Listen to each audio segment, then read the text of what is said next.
want to know God intimately.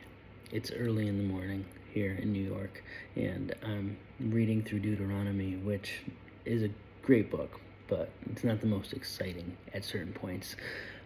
But I'm in the last chapter, chapter 34, and I'm seeing a version and a side of God that's hidden often. In chapter 34, verse 5, it says, "So Moses, the servant of the Lord, died there in the land of Moab, just as the Lord had said." So God sent Moses to the top of a mountain to die. He was like, "Hey, here's this mountain. I want you to go die."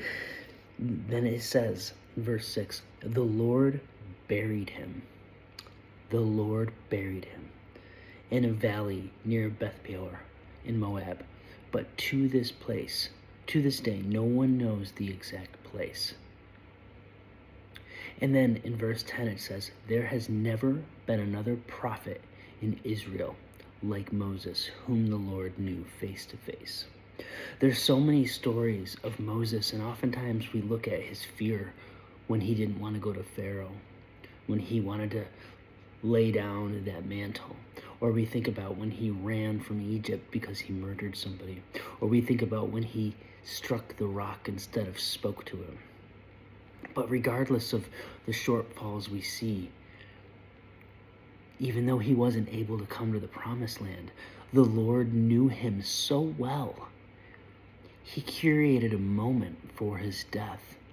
And he himself, it says the Lord buried him. No one knows where his grave is.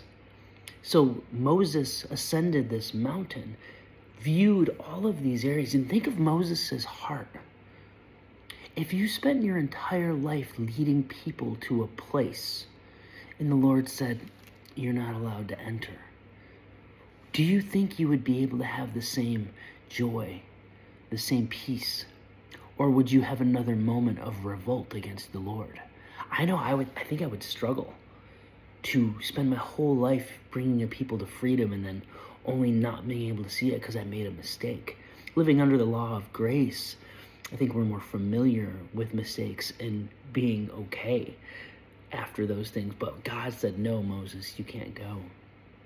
But I want to have a relationship with the Lord that resembles Moses.